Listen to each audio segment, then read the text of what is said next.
सभी भावी शिक्षक शिक्षिकाओं को नमस्कार साथियों। जैसा कि मैंने आपको बोला था कि मैं आपके लिए एससीईआरटी और एनसीईआरटी की सीरीज़ करवाऊंगा, ठीक है। तो उसी क्रम में हम अपनी जो है नेक्स्ट वीडियो लेकर के आ गए हैं।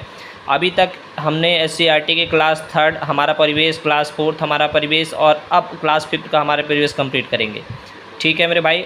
और इसकी प्लेलिस्ट जो लोग अभी पहली बार देख रहे हो वीडियो, इसी के वीडियो के डिस्क्रिप्शन में आपको लिंक दे दूंगा, ठीक है। वहाँ जा करके आप जो है जो प्लेलिस्ट है उसको जाकर चेक करना, वहाँ पे आपको मिल जाएगी। चलो समझो, हमारा परिवेश आज मैं लाइन बाय लाइन कंप्लीट करवाऊँगा। उसमें एक चीज़ समझ लो, पहले आप स्क्रीन पे देख लेना। और इन सब के नोट्स पे भी वर्क चल रहा है, तो पहले तो अभी करवा देते हैं लाइन बाय लाइन, इसके बाद इसके नोट्स के बारे में चीज़ें बताएँगे। देख लो मेरे भाई, अभी इसमें टोटल जो चैप्टर्स हैं वो कितने हैं, तो 19 है। लेकिन अभी मैं आपको क्या करता, थोड़ा वीडियो लॉन्ग हो जाएगी, इसलिए मैं आपको 1 to 9 चैप्टर का करवा रहा हूँ पार्ट 1 में। एकदम लाइन बाय लाइन बहुत स्पीड में करेंगे, एकदम टू द पॉइंट। फिर चैप्टर 10 से लेकर के 19 की दूसरी वीडियो आ रही है। तो फिलहाल हम पार्ट 1 फटाफट से कंप्लीट करते हैं एकदम फुल स्पीड के साथ। देखो, सबसे पहले तो ये समझ लेना, परिवार कल और आज है ना, परिवार कल, आज और कल, इसमें कोई भी ऐसा, इस फर्स्ट पेज में कोई भी डेटा ऐसा नहीं है जो बताने लायक है। दूसरा यहाँ पे आप देख सकते हो शादी वाला जो गोपाल किया था, इसमें भी कुछ ऐसा नहीं था। तीसरे पेज पे आते हैं, फटाफट से बिल्कुल एकदम टू द पॉइंट चलेंगे और कम से कम समय में करवाएंगे। सभी के परिवार किसी न किसी कारण बदलते रहते हैं। देखो, ये एक लाइन था कि जो परिवार होते हैं किसी न किसी कारण से बदलते रहते हैं। भाई, नए बच्चे होंगे, जन्म, अगर शादी विवाह हो जाएगा, नए बच्चे होंगे तो परिवार की संख्या बदल जाएगी, विवाह होने पे बदल जाएगी, पढ़ाई के लिए कोई बाहर चला गया, घर से दूर नौकरी करने के लिए तबादला, मतलब रोजी रोटी कमाने के लिए, तो कहीं ना कहीं चेंज हो रहा है कि नहीं हो रहा है, तो इस वजह से चेंज होते रहते हैं, तो याद रखना। अब देखो, पूरे फर्स्ट पेज में भाई सिर्फ और सिर्फ एक लाइन था, वो मैंने बता दिया। अब आप सोचो, इसी बेहतरीन तरीके से मैं आपका पूरा चैप्टर 1 to 9 करवाऊंगा। ये फर्स्ट वीडियो है, इसी के साथ पार्ट 2 आएगा जिसमें पूरा कंप्लीट हमारा परिवेश कंप्लीट हो जाएगा। इसके बाद बताएंगे क्या स्टार्ट होगा। चलो देखो, चैप्टर 2 मेरा परिवार और मेरी प्रेरणा। इस पेज में आपको कहीं कुछ भी डेटा देखने को नहीं है मेरे भाई। देखो, एकदम टाइम की बचत करते हुए चल रहा हूँ, टू द पॉइंट फैक्ट्स एकदम चलेंगे लेकर के, ठीक है। ध्यान से देखना। आ जाओ भाई, ये स्क्रीन पे देख पा रहे होगे आप। जो लोग देख नहीं सकते उनके पढ़ने के लिए खास लिपि का प्रयोग किया जाता है, जिसे ब्रेल लिपि कहा जाता है। ब्रेल एक मोटे कागज़ पर एक नुकीले औजार से बिंदु बनाकर लिखा जाता है। ब्रेल कागज़ पर हाथ फेरकर पढ़ा जाता है, छू करके। लुई ब्रेल कहाँ के रहने वाले थे? फ्रांस देश के रहने वाले थे। 3 साल की उम्र में जो है एक नुकीले औजार से उनकी आंखों में चोट लग गया और उसकी आंखें जो है ख़राब हो गई थी। कहाँ के रहने वाले? फ्रांस देश के, ठीक है। तो उन्होंने जो है इस टेक्निक का विकास किया और ये ब्रेल लिपि के नाम से जाना जाता है। अब तो इसमें बहुत सारे और भी जो है तकनीक का उपयोग करके और इसमें जो है काफ़ी अच्छे जो है सुधार कर लिए गए हैं। इस तरह की लिपि मोटे कागज़ पर उभरे बिंदुओं पे बने होती है। यह लिपि कितने बिंदुओं की होती है? 6 बिंदुओं पे। ये सब इंपॉर्टेंट है भाई। कहाँ के रहने वाले? फ्रांस के। 6 बिंदुओं पे आधारित होती है, ठीक है। बहुत सारे परिवर्तन अब यहाँ वर्तमान समय में हो गई ब्रेल लिपि में। यह कंप्यूटर द्वारा भी अब ब्रेल लिपि लिखी जा सकती है, ठीक है। और देखो, जो लोग सुन नहीं सकते उनके लिए सांकेतिक लैंग्वेज का इस्तेमाल किया जाता है। आप देख सकते हो न्यूज़ वगैरह आता है टीवी में इस तरीके से, ठीक है। एक और चीज़ समझना, कमेंट करके बताना कि जो ब्रेल दिवस है वो कब मनाया जाता है, ठीक है। आ जाओ भाई, नेक्स्ट देखो, इस पेज में आपको ये समझना है कि सुधा चंद्रन को जो है भरतनाट्यम में प्रसिद्धि प्राप्त है। नाम पूछ लेता है कि सुधा चंद्रन किसे समझते हो? भरतनाट्यम में जो है प्रसिद्धि प्राप्त है। एक दुर्घटना हुआ था, पैर कट गए थे, तो उन्होंने आर्टिफिशियल पैर लगा करके अपने नृत्य कंटिन्यू किया, तो इसलिए उनको जो है फेमस है वो सुधा चंद्रन जी भरतनाट्यम में। रविंद्र जैन जो है वो टीवी कार्यक्रम में अपना संगीत जो है फिल्मों में अपने कई सारे संगीत उन्होंने किए हैं और उनके संगीत के लिए उन्हें कई बार पुरस्कार मिला है, तो ध्यान रखना भाई। तो ये भी जो है फेमस है, ठीक है। आंखों से दिखाई नहीं देता, इसलिए और भी ज़्यादा जो है इनकी मेहनत जो है उनकी उपलब्धियों को दर्शाया गया है। शरद गायकवाड़ जो है एक हाथ खराब है, लेकिन उन्होंने तैराकी क्षेत्र में भारत के नाम रोशन किए, कई सारे पुरस्कार जीते हैं, ठीक है। मुंबई में भेलपुरी लोग खाना पसंद करते हैं मेरे भाई। चलो आ जाओ। चलो देखो, मैं अभी तक 2 चैप्टर्स कंप्लीट करा चुका हूँ। तीसरे चैप्टर पे आते हैं, गौरव पुरस्कार के बारे में बात करते हैं। इस फर्स्ट पेज में कुछ भी नहीं है, यहाँ पे आ जाओ भाई। देखो, अगर पहली बार हो, चैनल पे नए हो भाई, चैनल को सब्सक्राइब करना और अपने दोस्तों का शेयर करना, ठीक है। और लाइक करके कमेंट करना मेरे भाई। ये सीरीज़ कंटिन्यू रहेगी, लेकिन आप लोग भी अपना प्यार सपोर्ट बनाए रखो। शरीर स्वस्थ होता है तो मस्तिष्क भी स्वस्थ रहता है। जिन्होंने क्लास 3, 4 की नहीं देखी ऑलरेडी, उनकी प्लेलिस्ट जा करके डिस्क्रिप्शन में लिंक ऐड हो जाना और देख लेना मेरे भाई। देखो, शरीर को स्वस्थ रखने के लिए मस्तिष्क जो गेम होता है, शरीर स्वस्थ रहेगा तभी तो मस्तिष्क स्वस्थ रहेगा। तो शरीर को स्वस्थ रखने के लिए खेल और व्यायाम की आवश्यकता होती है। पढ़ाई के साथ साथ अगर आप खेलोगे तो इससे आपका जो कॉग्निटिव डेवलपमेंट होगा भाई, समझना, सर्वांगीण विकास होगा, ओवरऑल डेवलपमेंट होगा, ये समझो आप, ठीक है। चलो, कोई फैक्ट्स नहीं था इसमें, यहाँ पे आ जाओ। फैक्ट्स यहाँ पे देखो। इस पूरे पेज में खेल 2 प्रकार के होते हैं। इंडोर गेम, इसका अर्थ होता है घर के अंदर खेले वाले खेल, जैसे शतरंज, टेबल टेनिस, कैरम हो गया। आउटडोर गेम में जैसे खेल के मैदान के बाहर जो खेले जाते हैं, जैसे हॉकी हो गया, क्रिकेट हो गया, फुटबॉल हो गया। आउटडोर गेम स्वास्थ्य की दृष्टि से अधिक अच्छे होते हैं। इंडोर गेम जो है शांत वातावरण में मानसिक रूप से अधिक सक्रिय होकर खेले जाते हैं। कुछ खेल इंडोर और आउटडोर दोनों होते हैं, जैसे मान लो बैडमिंटन है, टेबल टेनिस, ये सब जो अंदर बाहर दोनों जगह खेले जा सकते हैं। आज अभी फटाफट से इस पे आ जाते हैं, ठीक है। आप देखो स्क्रीन पे जो गेम होता है ना, वो आपके अंदर पारस्परिक सौहार्द और टीम भावना जागृत करता है, ठीक है। तो देखो अपने देश में जैसे पीटी उषा जी हैं, वो पीटी उषा जी हैं अपने देश की, बीना मोल हैं, बालसम्मा है, रोजा कुट्टी एथलीट्स में है, ठीक है। और बुला चौधरी तैराकी से संबंधित हैं, सानिया मिर्जा टेनिस से संबंधित है, अंजू बॉबी जॉर्ज लंबी कूद से संबंधित है, मैरी कॉम बॉक्सिंग से, साइना नेहवाल बैडमिंटन से, साक्षी मलिक कुश्ती से। इन्होंने अंतर्राष्ट्रीय स्तर पर अपनी छाप छोड़ी है। तो ऐसे डायरेक्ट पेपर में ऐसे बन जाएगा, ठीक है। ऐसे पेपर में बन जाता है कि नाम दे के पूछता है ये किस खेल से संबंधित है, तो इसको देख लेना मेरे भाई।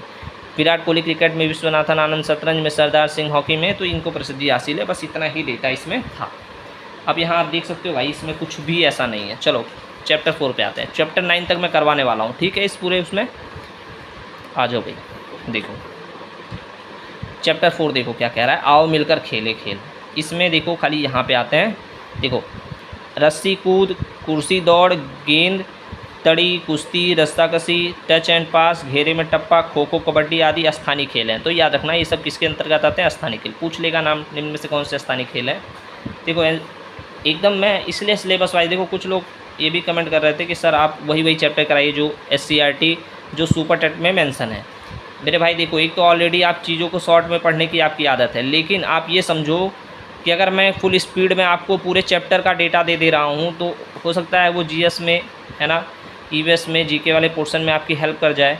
तो खाली लिमिटेड चैप्टर है यार, इतना भी शॉर्ट में चीज़ें मत लेकर के चलो कि कहीं अगर वहीं से वहाँ से प्रश्न बन गया तो आपके जो है मार्क्स वहाँ से कट जाए। तो इसलिए मैं हर चैप्टर के इंपॉर्टेंट डेटा दे रहा हूँ, लाइन बाय लाइन ढूंढ के दे रहा हूँ। आपको क्या प्रॉब्लम आ रही है, आप करो उसको फटाफट से। इच्छा शक्ति में सब कुछ संभव है, ठीक है। ये तो भाई अच्छी बात थी, इसलिए मैंने कर दिया। देखो दिव्यांग बच्चों के लिए ब्लॉक स्तर, जनपद स्तर, प्रदेश स्तर पर खेल प्रतियोगिताओं का आयोजन किया जाता है। राष्ट्रीय और अंतर्राष्ट्रीय स्तर पर भी उन्हें प्रतिभाग करने का अवसर दिया जाता है। बस इसमें और कोई बहुत विशेष डेटा नहीं था। यहाँ आ जाओ, देखो मेजर ध्यानचंद जो है वो पूर्व कप्तान थे हॉकी के, और इन्होंने इनके नेतृत्व में ओलंपिक में स्वर्ण पदक जीता। PV सिंधु बैडमिंटन खिलाड़ी हैं, रियो ओलंपिक में भी रजत पदक जीत चुकी हैं। सुशील कुमार पहलवान कुश्ती से संबंधित है। मिताली राज महिला कप्तान टीम की टेस्ट क्रिकेट की कैप्टन रह चुकी हैं। टेस्ट क्रिकेट मैच में दोहरा शतक बनाने वाली पहली भारतीय महिला का जो रिकॉर्ड है भी मिताली राज के पास है। अजय ठाकुर कप्तान है भारतीय कबड्डी टीम, भारत को कबड्डी की वर्ल्ड चैंपियन बनाने में इनका बहुत बड़ा योगदान है। सुप्रिया कप्तान है राष्ट्रीय खो खो टीम की। तो ये थोड़ा सा डेटा है, इसको देख लेना। यहाँ पे आ जाओ, hockey, football, cricket, badminton, judo, gymnastic, athletes, दौड़, कबड्डी, मलखम्ब, खो खो आदि ये राष्ट्रीय खेल के अंतर्गत आते हैं। इंपॉर्टेंट है मेरे भाई। अभी मैंने जैसे वहाँ पे स्थानीय खेल दिखाया ना पीछे, ऐसे राष्ट्रीय खेल याद कर लो, स्थानीय खेल याद कर लो। हॉकी खिलाड़ी मेजर ध्यानचंद के जन्म दिवस। देखो आप लोग कहते हो सर ये प्रमुख दिवस वाले क्वेश्चन कहाँ से आते हैं, भाई रटो यहाँ से 29 अगस्त को राष्ट्रीय खेल दिवस मनाया जाता है। आप जाकर के चेक कर लो कितने सारे एग्जाम में पूछा गया है, ठीक है। हमारा राष्ट्रीय खेल हॉकी है, तो 29 अगस्त याद कर लो। सब सारा डेटा यहाँ मिलेगा। इस देखो क्लास 3 में थोड़ा डेटा कम था, क्लास 4 में कितने सारे आपको फैक्ट्स मिले, क्लास 4 में भी मिले। अब देखो क्लास 5 में मैं 9 चैप्टर करवा रहा हूँ। अभी इसमें भी आप चलोगे जब पीछे के 10 से स्टार्ट होगा, और 9 में भी अभी है, अभी तो चौथा चैप्टर है ना, बहुत सारे डेटा हैं जहाँ से पढ़ेगा। तो आप ये ध्यान रखना, खेल दिवस है देखो सारी चीज़ें इसमें मिलेंगी आपको, बस आप chapter wise line by line करते जाओ। देखो 60 फुट गोला फेंक में दीपा मलिक ने रजत पदक जीतकर पैरा ओलंपिक 2016 में पदक जीतने वाली पहली भारतीय महिला खिलाड़ी बन गई, ठीक है। शॉर्ट पुट यानी गोला फेंक में दीपा मलिक जो रजत पदक जीती पहली भारतीय महिला खिलाड़ी बड़ी 2016 में पैरा ओलंपिक में पदक जीतने वाली, याद रखना दीपा मलिक का नाम। जेवलिन थ्रो, तैराकी और मोटर रेसलिंग से जुड़ी एक दिव्यांग भारतीय खिलाड़ी हैं, ठीक है। और इन्होंने भारत सरकार से अर्जुन पुरस्कार भी प्राप्त किया। तमिलनाडु के मरियप्पन थंगावेलु ने ऊंची कूद में स्वर्ण पदक जीता। सारे डेटा हैं, अच्छी चीज़ें हैं, ठीक है। आ जाओ हमारे कुछ पारंपरिक खेल देख लो। पारंपरिक खेल में हमारे कबड्डी हो गया, लट्टू घुमाना है ना, चिप्पी फोड़, गिल्ली डंडा, ये सब हमारे पारंपरिक खेल है। आ जाओ भैया, ये देखो यहाँ भी कोई ऐसी चीज़ नहीं थी इस पेज में। चलो अभी 4 चैप्टर तक कंप्लीट करा दिया मैंने, अब 5वां चैप्टर आ गया, ठीक है। इस पूरे उसमें मैं 9 चैप्टर कराने वाला हूँ, उसके बाद 10 से लेकर 19 वाला सेकंड पार्ट में आएगा। अगर आप कमेंट करके अपना रिव्यू देते हो मेरे भाई, तो जल्द से जल्द वीडियो आज की आज ही अपलोड हो जाएगी, पार्ट 2 की भी, ठीक है। और जो लोग नए हो भाई, चैनल को सब्सक्राइब करना और कमेंट जरूर करना लाइक करके मेरे भाई, पूरा कराऊंगा। देखो कुछ लोग बोल रहे थे कि हाँ सर सारा सब्जेक्ट करवाएंगे, हाँ ये हमारा परिवेश 3rd 4th 5th आज खत्म हो जाएगा अगर आप लोगों ने अच्छी तरीके से अपना सपोर्ट बनाया। पार्ट 2 भी दे के आज ख़त्म कर दूंगा। उसके बाद जो भी आप कहोगे, अगर आप बोलोगे हमारा परिवेश ख़त्म होने के बाद आप अगर कहते हो SST वाला पोर्शन कराने के लिए वो करा देंगे, अगर साइंस बोलते हो साइंस करा देंगे, ठीक है। जो भी चीज़ें आप बोलोगे, पहले SCRT टारगेट कर रहे हैं, SCRT कंप्लीट होते ही तुरंत NCERT लाइन बाय लाइन करवा देंगे। नोट्स पे भी काम चल रहा है। प्रयास ये है कि जो हाईलाइट कर रहा हूँ उसका एक PDF बना करके जो हाईलाइट वाला जो पोर्शन है वो आपको दे दिया जाए, ठीक है। चलो, हमारी तरह जानवरों में भी देखने, सुनने, सूंघने और महसूस करने की क्षमता होती है, तो बहुत नॉर्मल था, लेकिन फिर भी मैंने हाईलाइट कर दिया था। आ जाओ, इस चैप्टर में थोड़े डेटा हैं तो इसको थोड़ा सा ध्यान से देखना, ठीक है। देखो मेरे भाई, सबसे पहली लाइन देखो, कह रहा है कि जीवों में पक्षियों की दृष्टि सबसे अधिक तेज होती है। जो पक्षी होते हैं ना उनकी दृष्टि सबसे, चील, बाज और गिद्ध जैसे पक्षी हमसे 4 गुना ज़्यादा देखते हैं। डायरेक्ट प्रश्न आया हुआ है, ठीक है, आप उसमें देख सकते हो यार, सीटेट वगैरह में भी क्वेश्चन बन जाते हैं, ठीक है। हमसे 4 गुना तेज कौन से, तो चील, बाज, गिद्ध ये हमसे 4 गुना ज़्यादा देख पाते हैं, नाम याद रखना। जो चीज़ हमें 2 मीटर की दूरी दिखाई देती है वो उनसे पक्षी और भी अधिक दूरी से देख लेते हैं। बिल्ली, चीता, उल्लू, तेंदुआ आदि जो अंधेरे में भी अच्छी तरीके से देख सकते हैं। नाम याद कर लो, बिल्ली, चीता, उल्लू, तेंदुआ रात में अंधेरे में भी देख सकते हैं। चलो अब देखो, ज़्यादातर पक्षियों की आंखें जो होती है वो सिर के दोनों तरफ होती हैं, ठीक है। पक्षी एक ही समय में 2 अलग अलग चीज़ों को देख सकते हैं। ये बिल्कुल सामने देखते हैं तब इनकी दोनों आंखें एक ही चीज़ पे होती है। अगर सामने देख रहे हैं तब वो एक साथ 2 जगह भी देख सकते हैं। अपनी गर्दन बहुत ज़्यादा घुमाते हैं। कुछ ऐसे जानवर होते हैं ज़्यादा घुमाते हैं, जैसे उल्लू हो गया। तो इसका कारण जानते हैं क्या है, कि पक्षियों की आंखों की पुतली जो होती है वो घूम नहीं पाती है, इसलिए उनको चारों तरफ देखने के लिए अपनी गर्दन को बार बार घुमाते रहते हैं। बहुत से जानवर रंगों को देखने पहचानने में अक्षम होते हैं। उनकी दृष्टि मात्र कौन कौन से रंग, काला और सफ़ेद रंग ही देख पाती है, किंतु बंदर मानव की तरह अलग अलग रंगों को पहचान करने में सक्षम है। तो याद रखना कौन सक्षम है, तो बंदर सक्षम है, ठीक है। देखो, सूंघने की शक्ति जो तेज़ होती है किस में होती है, कुत्ते में होती है, ठीक है। चलो, इसलिए वो सूंघ करके जहाँ भी जाता है वो अपने इलाके में वापस वहीं पहुँच जाता है, ठीक है। चलो फटाफट से देखो भाई, कुत्ते के सूंघने की शक्ति के कारण विस्फोटक और नशीले पदार्थों को ढूंढने में, अपराधियों को पकड़ने में इसकी सहायता ली जाती है। अब देखो, शेर, चीता, बिल्ली में अपने सूंघने की शक्ति के लिए अपने भोजन की तलाश और अपने वास स्थान को पहचानने के गुण होते हैं। चींटियाँ चलते समय जो है कुछ विशेष प्रकार का गंध निकालती हैं, जिसे सूंघकर पीछे आने वाली चींटियों का रास्ता मिल जाता है। कुछ नर कीड़े मकोड़े गंध से मादा कीड़े को भी पहचान कर लेते हैं। मच्छर भी हमारे शरीर को गंध से ढूंढ लेते हैं, ठीक है मेरे भाई। देखो, तेंदुआ, चीता, बिल्ली आदि जानवर को सुनने की शक्ति बहुत तेज़ होती है और इनके जो बड़े कान मामूली ध्वनि को भी सुन सकते हैं। खरगोश के भी बड़े कान होते हैं जो खतरों का अनुमान लगाने में सक्षम होते हैं और उनके कान ध्वनि की दिशा में तुरंत घूम जाते हैं। सांप के पास याद रखना बाहरी कान नहीं होते, जो आप लोग कई लोगों के मुँह से आपने सुना होगा कि वो बीन बजाने की आवाज़ से जो है भाग के चले आते हैं, भाग जाते हैं। ऐसा कुछ नहीं है, ज़मीन पर होने वाले कंपन से वो महसूस करते हैं। देखो, आवाज़ सुनकर, बीन बजाने की आवाज़ सुनकर सांप का नाचना एक खाली एक भ्रम है, क्योंकि भाई उनके कान नहीं होते हैं, वो खाली कंपन महसूस करते हैं। इसी तरह चमगादड़ की सुनने की क्षमता बहुत तेज़ होती है। वो बहुत ऊंचे सुर वाली आवाज़ को मुख और नाक से निकालते हैं। जब वो आवाज़ किसी वस्तु से टकराती है तो गूंजती है और चमगादड़ अंधेरे में भी अपने भोजन की दूरी और दिशा का पता लगा लेते हैं, ठीक है। आ जाओ भैया, देखो देखो, ये लंगूर जो पास आती मुसीबत जैसे शेर, चीता को देखकर एक खास आवाज़ निकालते हैं, अपने साथियों को संदेश देते हैं, ठीक है।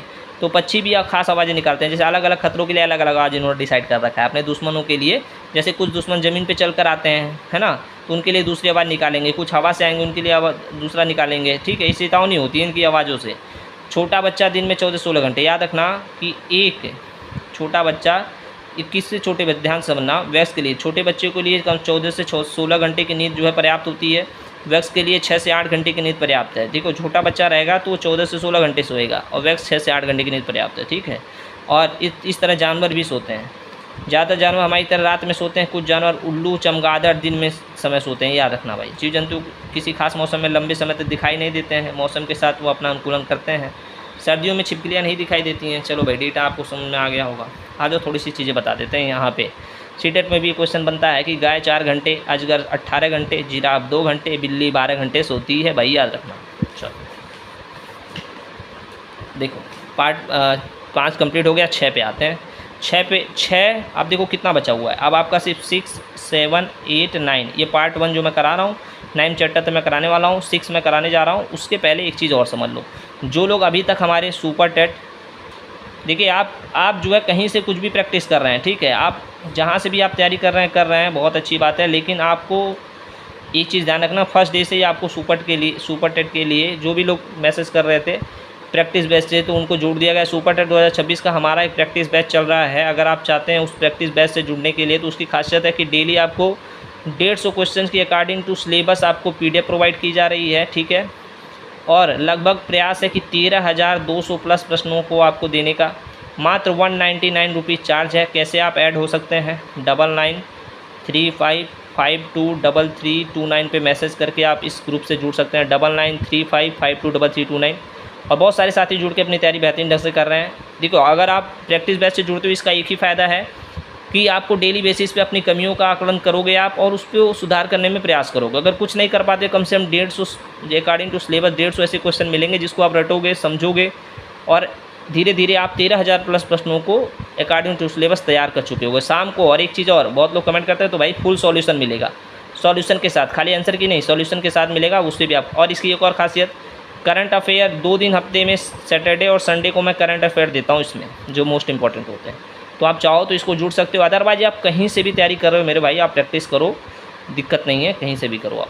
चलो, और कम्युनिटी टैब में यार ऐसे ऐसे क्वेश्चंस आ रहे हैं जो डायरेक्ट आपके सुपर टेट में पूछे जाएंगे, ठीक है।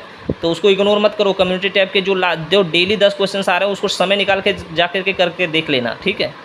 जी जन तो हमें प्राकृतिक द्वारा दिए गए उपहार होते हैं, ठीक है, वो हम पे निर्भर होते हैं। जैसे बैल, खच्चर, ऊँट, घोड़ा आदि जो जुताई, बोझा ढोने या सवारी ढोने के काम में आते हैं। गाय, भैंस, भेड़, बकरी से दूध मिलता है। मुर्गी, बतख से हमें अंडा मिलता है। जानवरों की खाल, हड्डियों से जूते, पर्स, बटन, कंघी, ये सब बनाए जाते हैं। भेड़, ऊँट, याक जैसे जंतु से हमें ऊन मिलता है। मतलब कहने का मतलब है कि जीव जंतु भी हमारे लिए क्या होते हैं? सहायक होते हैं। ये भी चैप्टर में अच्छे डेटा हैं। देखो, पेड़ों की संख्या कम होने से के कारण वर्षा कम होने लगी है, ठीक है, और नदियाँ सूखने लगी हैं पेड़ों को अधिक काटने से। देखो, अब पक्षियों की प्रजातियाँ भी धीरे धीरे कम हो रही हैं, कुछ ख़त्म भी हो गई हैं। कारखानों, रेलवे लाइन, सड़क और बांधों आदि के निर्माण कार्यों की वजह से पेड़ पौधों की कटाई हो रही है, ठीक है। पशु पक्षी की संख्या में गिरावट आ रही है। भाई उनका आवास ही नहीं रहेगा तो कहाँ पे रहेंगे, ठीक है। और कुछ कानूनी, गैर कानूनी तरीके से भी शिकार किए जा रहे हैं। जैसे हाथी के दांत के लिए हाथियों का शिकार कर लिया गया। बाघ, शेर, हिरन, कछुआ आदि को जानवरों की खाल के लिए, व्यापार के लिए इनको मार दिया जाता है। गेंडे और बारहसिंगा को उनकी सींग के लिए मार दिया जाता है। तो पशु पक्षियों की कुछ प्रजातियाँ तो पूरी तरह समाप्त हो चुकी हैं, और कुछ, देखो ऐसे समझा, देखो मेरे भाई, जो प्रजातियां पूरी तरीके से समाप्त हो चुकी हैं उनको विलुप्त प्रजातियों की श्रेणी में रखा गया है। जो पशु पक्षी पूरी तरीके से समाप्त हो चुके हैं उनको विलुप्त प्रजातियों की श्रेणी में रखा गया है, जो अब दिखाई नहीं देते। लेकिन कुछ प्रजातियां खत्म होने के कगार पे हैं, तो उन्हें संकटग्रस्त प्रजातियां कहा जाता है। जो कगार पे हैं, अभी खत्म नहीं हुए पूरी तरीके से, तो वो संकटग्रस्त हैं। जो खत्म हो गए तो विलुप्त। अब समझो जरा, ये प्रश्न डायरेक्ट यहाँ से पेपर में आता है। विलुप्त प्रजातियाँ, डायनासोर, मेमथ, लाल पांडा, डोडो पक्षी, लाल तोता, ये सब विलुप्त हो गए हैं, जिनको आप नहीं देखोगे अब। संकटग्रस्त जो ये भी खत्म होने के कगार पे हैं, गौरैया, अफ्रीकन हाथी, बाघ, गिद्ध, शाही, शेर, काला हिरण, बारहसिंगा, कछुआ। तो ध्यान रखना भाई, ये वो संकटग्रस्त नाम देके पूछ लेगा निम्न में से कौन से संकटग्रस्त प्रजाति हैं, कौन से विलुप्त, तो समझ लेना। आ जाओ, देखो मोस्ट इम्पॉर्टेंट, ये देखो भाई, ये डेटा और आएगा। देखो मैं अभी लिख के दे दे रहा हूँ, सुपर टेट 100% क्वेश्चन यहाँ से बनेगा। दुधवा राष्ट्रीय उद्यान उत्तर प्रदेश, चंद्रप्रभा वन्यजीव अभयारण्य उत्तर प्रदेश, राजाजी राष्ट्रीय उद्यान उत्तराखंड, गिर राष्ट्रीय उद्यान गुजरात, नंदा देवी राष्ट्रीय उद्यान उत्तराखंड, जिम कॉर्बेट राष्ट्रीय उद्यान उत्तराखंड, बांदीपुर राष्ट्रीय उद्यान कर्नाटक, काजीरंगा राष्ट्रीय उद्यान असम, बांधवगढ़ राष्ट्रीय उद्यान मध्य प्रदेश, कान्हा किसली अभयारण्य मध्य प्रदेश, सरिस्का राष्ट्रीय उद्यान राजस्थान। भाई रट लेना, यहाँ से क्वेश्चन बन रहे हैं, ठीक है।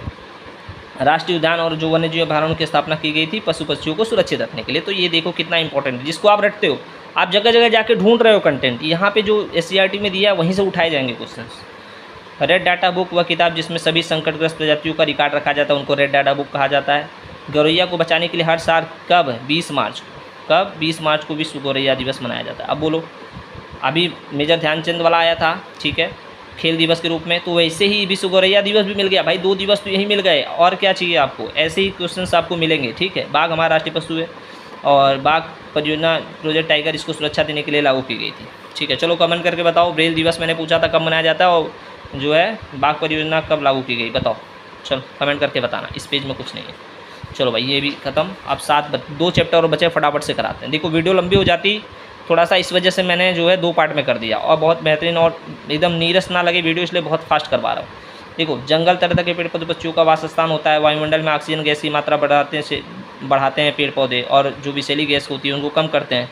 मिट्टी के कटाव को रोकते हैं, और वर्षा कराने में भी पेड़ पौधे सहायक होते हैं, ठीक है। इमारती लकड़ियाँ हमें मिलती हैं। आप समझो यहाँ पे एक डेटा, कि लगभग 4000 से अधिक किस्म की लकड़ियाँ वनों से हमें प्राप्त होती है, जिसमें सागौन, शीशम, देवदार, चीड़ी ये सब शामिल। कितने? 4000। ठीक, आ जाओ भाई जल्दी जल्दी करते हैं। बाँस के पेड़ों से हमें चटाई, डलिया, हाथ वाला पंखा, बाँसुरी ये सब आप बनाते हैं। कागज़, दिया, सलाई, कत्था, रेशम, रबर, लाख, बीड़ी, पत्तलों से ये सब निर्मित होते हैं। ठीक है, उद्योग के लिए कच्चा माल भी मिल जाता है पेड़ पौधों से। अब यहाँ एक चीज़ समझना इम्पॉर्टेंट है कि पलाश और कुसुम के पौधों पर लाख के कीटों एवं शहतूत के पौधों पर रेशम के कीटों का पालन किया जाता है। इंपॉर्टेंट है, पलाश और कुसुम पे किसके? लाख के कीटों का, और शहतूत के पौधे और रेशम के कीटों का पालन किया जाता है। ये ध्यान रखना, ये चीज़ एकदम इम्पॉर्टेंट है, क्वेश्चन आया भी हुआ है। ठीक है, लाख के कीटों का पलाश और कुसुम और रेशम के कीटों का शहतूत के पौधे पर। आ जाओ भाई यहाँ। मानव सभ्यता का विकास लाखों वर्ष हुआ था। पहले मानव बंदरों की भांति 4 पैर होते थे, 2 सीधे आगे पीछे, ये सब तो नॉर्मल है। केवल पत्थर के ही औजार उस समय बनते थे। इस डेटा कोई बहुत विशेष नहीं। कंदमूल पर शिकार से प्राप्त मांस यही सब खाते थे। जानों की खाल, पेड़ों की छाल, पत्तों की वस्त्र बनाते थे। आदि मानव कहलाए। ये सब डेटा कोई भी इम्पोर्टेंट नहीं, आपको कहानी पता है। आग कैसे पता चला था? एक बार पेड़ियों बहुत तेज आंधी आई थी, पेड़ों की डाली आपस में रगड़ खाने से चिंगारी निकली थी, तो सूखे पत्ते गाछ जल गए थे। तो उस बार उनको ये लगा जानवर जल गए, कुछ भाग गए, तो उन्होंने भुजे हुए मांस खाए तो उनको अच्छा लगा। तो ये सारी चीज़ें हैं। फिर अचानक से एक बार क्या हुआ, पत्थर के औजार बना रहे थे, फिर चिंगारी निकली, जल गई, तो उनको पता चल गया भैया आग की खोज हो गई। तो आग की खोज प्रारंभिक मानव की एक बड़ी उपलब्धि है। पत्थर के जो होते थे, फिर धीरे धीरे उन्होंने क्या किया, पत्थर के औजारों को और जो है डेवलप किया और सुडौल छोटे छोटे बढ़िया औजार बनाए। हड्डी और सींग से भी औजार बनाते थे, है ना। अपने आसपास जो घास और अनाज होते थे अचानक से उग जाते थे, तो फिर धीरे धीरे उसको एकत्रित करके शुरू किया, तो खेती की भी शुरुआत हो गई। अब यहाँ डेटा समझो। कुत्ता मानव का प्रथम पालतू पशु है, इंपॉर्टेंट है। तांबा सर्वप्रथम खोजी गई धातु है, बहुत इंपॉर्टेंट है। चलो आ जाओ भाई जल्दी जल्दी कंप्लीट करो। ये देखो, बिखरे हुए अनाज से पुनः उन्होंने देखा तो खेती करने का ज्ञान हुआ। जमीन की खुदाई, तांबे की और भी खुदाई हुई, पशुपालन करना स्टार्ट हो गया। मांस और दूध के लिए पशुओं को पालना स्टार्ट कर दिया। ये सब कहानी है। उसके बाद उनको लोहे का पता चल गया। ठीक है, कुल्हाड़ी, हंसिया ये सब लोहे से बनाने लगे और मजबूत हो गए, है ना। फिर अचानक से एक दिन क्या हुआ था, पहाड़ से लुढ़कते हुए उन्होंने लकड़ी के बड़े गट्ठे को देखा था, तो उनसे पहिए का उनको आइडिया लग गया। तो उस लट्ठे को काट करके पहिए का विस्तार कर लिया। मिट्टी के बर्तन बनाने में, सामान ढोने में इसका उपयोग करने लगे। जनसंख्या एक छोटा हिस्सा जंगलों में रहते हैं, जिन्हें आदिवासी कहते हैं। ये डेटा कोई इंपॉर्टेंट बहुत नहीं है। देखो, जंगल से प्राप्त जो कच्चे पदार्थ होते हैं, डलिया है, चटाई है, ढोल है, बाँसुरी है, टोकरी है, पत्तल है, बर्तन है, जड़ी बूटी है, औषधि, दवा बनाने के काम में आते हैं। ठीक, एक और चीज़ समझो। जंगल अधिकार कानून कब आया? 2007 में आया। इंपॉर्टेंट है। यह कानून जंगल पे रहने वाले जो आदिवासी उनको अधिकार देता है कि जो लोग कम से कम 25 साल से जंगल में रह रहे हैं, या वहाँ जो 25 साल से जंगल में रह रहे हैं, उनका वहाँ जंगल और वहाँ पैदा होने चीज़ों को उनका हक है। उन्हें जंगल से हटाया नहीं जाएगा और उनको बचाने का काम उनकी ग्राम सभा करेगी। सीटेट में भी आ चुका है और क्वेश्चन पूछता है जंगल अधिकार कानून कब आया, तो 2007 में। देख लो, 2 चैप्टर और है, बहुत फास्ट करवाते। देखो, सरकार ने वनों की रक्षा के लिए सामाजिक वानिकी नाम की एक योजना चलाई है, जो वनों की कटाई को रोक लगाती है। पहाड़ी इलाकों में चिपको आंदोलन चलाकर पेड़ों की कटाई को रोकने की कोशिश की गई। इस आंदोलन की शुरुआत सुंदरलाल बहुगुणा जोशी ने की थी। यूपी टेट में बहुत बार पूछा गया है और सुपर टेट में भी आएगा। चिपको आंदोलन का नारा क्या है? लकड़ी, पानी और बेयार, ये है जंगल के ऊपर। वनों को बचाने के लिए के.एम. मुंशी द्वारा 1950 में वन महोत्सव की, देखो याद रखना, वन महोत्सव शुरुआत के.एम. मुंशी 1950। ठीक है, चिपको आंदोलन की शुरुआत सुंदरलाल बहुगुणा जोशी, ये नारा है। ठीक है, आ जाओ। पहाड़ी इलाकों में गढ़वाल में लड़कियों की शादी के अवसर पर पेड़ लगाने की प्रथा है, इसे मैत्री आंदोलन कहते हैं। जब विवाह के बाद ससुराल आने पर लड़की मायके की याद में पौधा लगाती है और उसकी देखभाल करती है, मैत्री वृक्ष कहलाते हैं। ठीक है, चलो भाई ये हो गया। अब देखो 2 ही चैप्टर बचे हैं भाई, फटाफट से देखो, 8 और 9। उसके बाद ये वीडियो रोकते हैं और फिर देखते हैं आपका क्या रिस्पॉन्स है, और तुरंत ही पेपर जो इसका पार्ट 2 है कंप्लीट 9 से लेकर के पूरा 19 तक पूरा दे देते हैं। इसके बाद न्यू सब्जेक्ट स्टार्ट करेंगे। ठीक है, थोड़ी सी लाइट चली गई है, 1 सेकंड आप वेट करिए, थोड़ा सा लाइट इशू है, लेकिन 2 ही चैप्टर बचे हैं, ध्यान से देखते हैं। देखो क्या कह रहा है, 9वां भोज्य पदार्थ संरक्षण। वातावरण में उपस्थित सूक्ष्म जीव हमें भोज्य पदार्थ को खराब कर सकते हैं, सूक्ष्म जीव। ठीक है, इसमें कोई डेटा नहीं था, यहाँ पे आ जाओ भाई। देखो, भोज्य पदार्थ को नम स्थानों पर खुला रखने के जो हमारे कण पे मुख्य जो धूल के कण हैं, मक्खियाँ, फफूंद, जीवाणु ये सब पड़ते हैं तो खराब होते हैं, जो हमारे भोजन के तत्वों को नष्ट कर देते हैं। तापमान कम होने से जीवाणु जल्दी नहीं पनपते हैं। देखो, जब तापमान कम रहेगा, जैसे मान लो अब ऐसे समझो ना कि जब सर्दियों में जो आपके भोजन होते हैं जल्दी ख़राब नहीं होते हैं। क्यों? टेम्परेचर कम रहेगा तो जीवाणु जल्दी पनपते नहीं हैं। ठीक है, तो गर्मी और नमी दोनों की स्थिति में फफूंदी और जीवाणु शीघ्रता से पनपते हैं। खराब और सड़ने का भी कार्य होता है, फफूंद लग जाते हैं, स्वाद खराब हो जाते हैं। ये सब बहुत नॉर्मल चीज़ है। जो डेटा है वो देखते हैं। चलो ये तो नॉर्मल चीज़ें, शीत ऋतु में हम हरे ताजे मटर बड़े चाव से खाते हैं, इसका कोई मतलब नहीं। यहाँ देखो, भोज्य पदार्थों के संरक्षण की विधियाँ डायरेक्ट पूछता है। निर्जलीकरण क्या होता है, तो धूप में भोज्य पदार्थों को सुखाना, ये बहुत पुरानी और सब बहुत प्रचलित विधि है। सूर्य की किरणों के सामने हम रखते हैं, उससे भोज्य पदार्थ को सुखा लिया जाता है और उसमें उपस्थित जो जल की मात्रा होती है वाष्पीकृत हो जाती है, तो सूक्ष्म जीवों की वृद्धि के अवसर कम हो जाते हैं। ठीक है, जैसे अनाज, दाल, पापड़, बड़ी, चिप्स, सेवइयाँ, आंवला, गोभी, मेथी, आम, ये सब हम लोग निर्जलीकरण सुखाने की विधि से इसको संरक्षित करते हैं। ठीक है, आ जाओ भाई यहाँ पे। नेक्स्ट है, आजकल कृत्रिम विधियों द्वारा भी निर्जलीकरण किया जा रहा है, वो सब तो आप देख सकते हो। मटर वगैरह के जो आपके पैकेट में रखे जाते हैं, गोभी को सुखाकर डिब्बे थैलियों में, तो वो इसी वजह से। प्रशीतन देखो, ठंडे स्थान पर रखना। गूथे हुए आटे, हरी सब्जियों, फलों को गीले कपड़े से ढककर, दूध, दही, पकी हुई सब्जी आदि को भोज्य पदार्थों किसी बर्तन में रख के हम उसको सुरक्षित रखते हैं। आजकल तो रेफ्रिजरेटर वगैरह आ गया है, कोल्ड स्टोरेज, जहाँ पे आप सेव कर सकते हो। उबालना, अधिक तापमान के कारण जो हानिकारक जीवाणु होते हैं वो क्या हो जाते हैं, नष्ट हो जाते हैं। दूध का उपयोग, इसलिए हम लोग दूध का उपयोग करने से पूर्व उसमें उबाल लेते हैं, जो जीवाणु रहित हो जाते हैं। पानी वगैरह को भी उबाल सकते हैं। रासायनिक एवं अन्य पदार्थों का उपयोग समझो, सूक्ष्म जीवों को उत्पन्न करने से रोकते हैं। सोडियम बेंजोएट व सिरका आदि जो होते हैं, वो भी रासायनिक विधियों से भी हम उसको सुरक्षित कर सकते हैं। जैसे नमक, चीनी, तेल आदि का उपयोग करते जो है हम उसको संरक्षित कर सकते हैं। आम, सेब, अंगूर, अमरूद, आंवला आदि को संरक्षित रखने के लिए चीनी की गाढ़ी चाशनी में डालते हैं। मीठा अचार, मुरब्बा, चटनी इन्हीं का ही कारण है, सेफ रहते हैं। कच्चे आम, करेला और मिर्ची का अचार बनाते हैं, तेल और नमक डालकर इनको सुरक्षित रखते हैं। बस लेकिन एक चीज़ याद रखना कि रासायनिक पदार्थों का जो उपयोग करके इसके उपयुक्त मात्रा में करना चाहिए, क्योंकि अधिक मात्रा में करेंगे तो हमारे स्वास्थ्य के लिए हानिकारक है। ठीक है भाई, बस लास्ट एक चैप्टर ध्यान से देख लो। देखो, एक और चीज़ समझ लो, पाश्चुरीकरण की विधि से सर्वप्रथम गुरु दूध को 70 डिग्री सेंटीग्रेड पे गर्म करते हैं और तुरंत ही 0 डिग्री सेंटीग्रेड पे ठंडा करते हैं, जिससे जीवाणु नष्ट हो जाते हैं और पैकेट में दूध, डेयरी इसी के कारण सेफ रहते हैं। ठीक है, तो पाश्चुरीकरण विधि 70 पे गर्म करना है, 0 डिग्री सेंटीग्रेड पे तुरंत ठंडा कर देना है। अब देखो भाई, ये भी चैप्टर कंप्लीट हो गया और लास्ट हमारा जो आखिरी चैप्टर है, पार्ट 9 है, हम और हमारी फसलें। इसमें थोड़ा सा डेटा है, ध्यान से समझते चलो। किसान को अन्नदाता कहा जाता है। देखो, मिट्टी के प्रकार देख लो, बलुई मिट्टी, चिकनी मिट्टी, सिल्ट मिट्टी, दोमट मिट्टी। बलुई मिट्टी में तरबूज और खरबूज और बाजरा उगाया जाता है। चिकनी मिट्टी में गेहूँ, चना, मटर, धान उगाए जाते हैं। सिल्ट मिट्टी में गेहूँ और गन्ना। दोमट में धान, कपास और गन्ना। देखो, जो मिट्टी के बड़े बड़े कण, बालू की मात्रा अधिक होती है वो बलुई है। मिट्टी के कण छोटे और बालू की मात्रा कम होती है वो चिकनी है। महीन कण वाली मिट्टी सिल्ट है। बलुई मिट्टी, चिकनी मिट्टी और सिल्ट मिट्टी मिला करके दोमट मिट्टी बनती है। ठीक है, आ जाओ भाई यहाँ पे आ जाओ, जो इम्पोर्टेंट डेटा है देखते हैं। देखो, ऋतुओं के आधार पे फसलों को 3 वर्गों में बांटा गया है। कितने? 3 वर्गों में, एक खरीफ, एक रबी और एक जायद। देखो, धान, मक्का, ज्वार, बाजरा, मूंग, उड़द, गन्ना, कपास, तंबाकू, जूट, ये सब वर्षा ऋतु यानी जुलाई अगस्त के प्रारंभ में बोए जाते हैं और जाड़े के प्रारंभ यानी नवंबर में काट दिए जाते हैं। गेहूँ, जौ, चना, मटर, अलसी, अरहर, राई, सरसों, आलू, ये सब फसलें जाड़े के प्रारंभ यानी नवंबर में बोई जाती है और गर्मी के प्रारंभ अप्रैल में काट ली जाती है। सब्जी, ककड़ी, खरबूजा, ये सब जो है फसलें गर्मी के प्रारंभ यानी अप्रैल में बोई जाती है और वर्षा के प्रारंभ यानी जुलाई में काट ली जाती है। ठीक है, अब यहाँ आ जाओ। बीज जो है 2 प्रकार के होते हैं, एक साधारण बीज, एक उन्नतशील। साधारण बीज जो किसान स्वयं तैयार करते हैं, उन्नतशील बीज जो वैज्ञानिक विधि से तैयार की जाती है, इसमें पैदावार अच्छी होती है। ठीक है, यहाँ आ जाओ भाई। सिंचाई के लिए किसान तालाब, झील, नदी, कुओं, नलकूपों का सहारा लेते हैं। देखो, और जो जल को खेतों तक पहुंचाने के लिए आजकल बेड़ी, ढेकली, मोटा घिरनी, रहन, चेट, पंप, यंत्र संचालित पंप, इनका प्रयोग करते हैं। ठीक है, लास्ट चैप्टर है भाई, इसी पे ये कंप्लीट करते हैं वीडियो। ठीक है, देखो, आज का सिंचाई के लिए नई पद्धति का उपयोग हो गया है, जिसे हम ड्रिप यानी टपक सिंचाई और स्प्रिंकलर यानी छिड़कन सिंचाई कहते हैं। फल फूल, सब्जी आदि की सिंचाई हम टपक सिंचाई से कर लेते हैं और गेहूं, मटर फसलों की सिंचाई हम लोग फव्वारा यानी स्प्रिंकलर जो हमारा छिड़कन विधि है उससे करते हैं। ठीक है, जो सूखे या कम वर्षा वाले क्षेत्र हैं वहाँ इनका प्रयोग किया जाता है। छिड़काव पद्धति बलुई मिट्टी के लिए। अब देख लो, यहाँ पे जो ड्रिप सिंचाई है, ठीक है, जो फल सब्जी और इनके लिए, ये देखो स्प्रिंकलर सिंचाई है जो आपको गेहूँ, मटर इन सब के लिए किया जा रहा है। ठीक है, चलो नेक्स्ट आ जाओ। खाद 2 प्रकार की होती है, एक जैविक खाद, एक उर्वरक यानी रासायनिक खाद। तो जैविक खाद जो गोबर की खाद है, कंपोस्ट खाद है, या फिर बेकार सब्जी पौधे पत्तियां हैं, ये सब हैं। नीम की खली से तैयार खाद, मलमूत्र की खाद, केचुए से तैयार खाद, ये वर्मी कंपोस्ट का, ये सब जो आपका जैविक है।